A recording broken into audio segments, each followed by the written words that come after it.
Chers amis, la parashate Trouma détaille la construction du temple démontable et portatif du désert.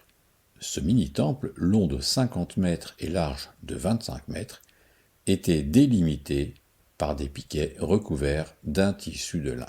La partie centrale, le Mishkan, était constituée de poteaux en bois jointifs, recouverts de tentures et de tapisseries et décorés de motifs de chérubins. Dans la cour se trouvait le bassin des ablutions et l'autel pour les sacrifices quotidiens.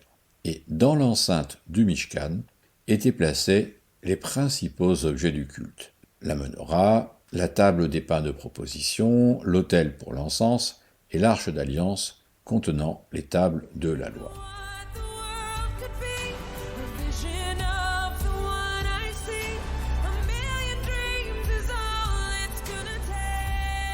Mais ce qui paraît surprenant, c'est que le couvercle de l'arche d'alliance était surmonté par des chérubins.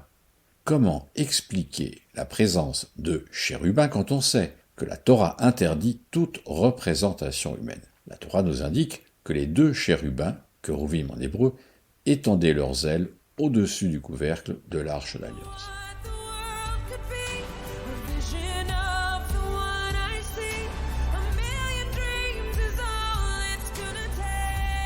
À quoi pouvaient ressembler les chérubins?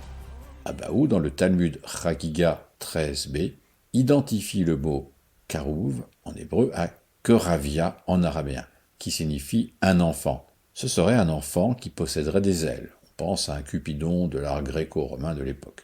Pour Radak et Ralbag, il s'agirait de figures d'adultes possédant des ailes, tandis que pour Rashbam et Chizkuni, il s'agirait d'oiseaux et non de figures humaines.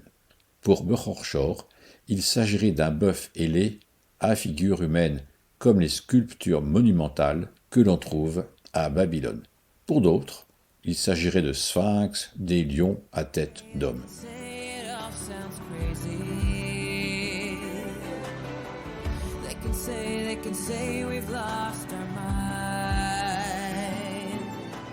Toutefois, si on tient compte du fait que les chérubins couvraient l'arche d'alliance avec leurs ailes, et que le ratio longueur sur largeur de l'arche est de 1,66, il faut que ces créatures se tiennent debout sur deux pieds.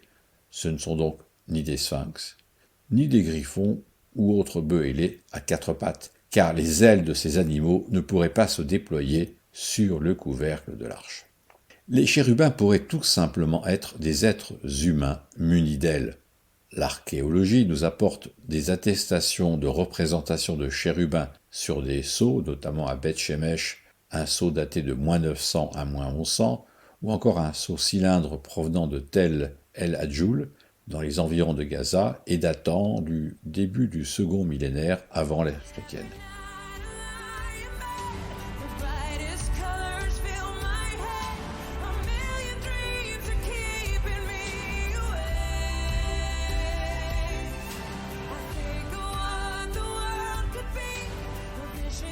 Nous ne pouvons que formuler des hypothèses sur la forme que pouvaient prendre les chérubins, rejoignant ce que disait déjà Flavius Joseph dans les Antiquités juives.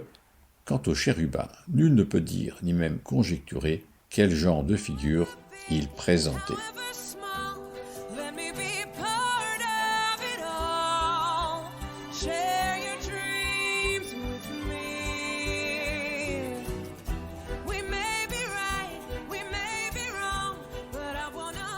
Comment expliquer la présence de chérubins? Quelle différence existe-t-il entre le veau d'or, qui constitue une image interdite par la Torah, et les chérubins?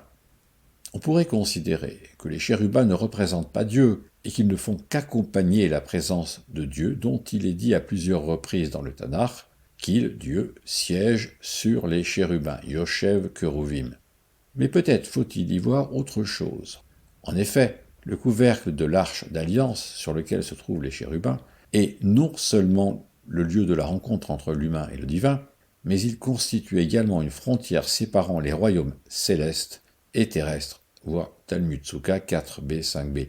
Car, contrairement à la simple lecture du texte, les rabbins soutiennent que Dieu ne descend jamais sur terre.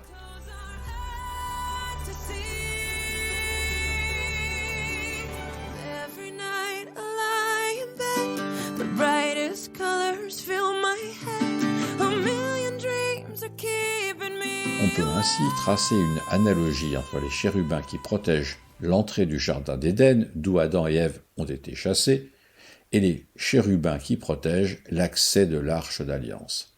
L'accès au sanctuaire intérieur du Mishkan était interdit au commun des mortels. Seul Aaron, le grand prêtre, pouvait pénétrer une fois par an, le jour du Kippour, dans le Saint des Saints où se trouvait l'arche d'alliance.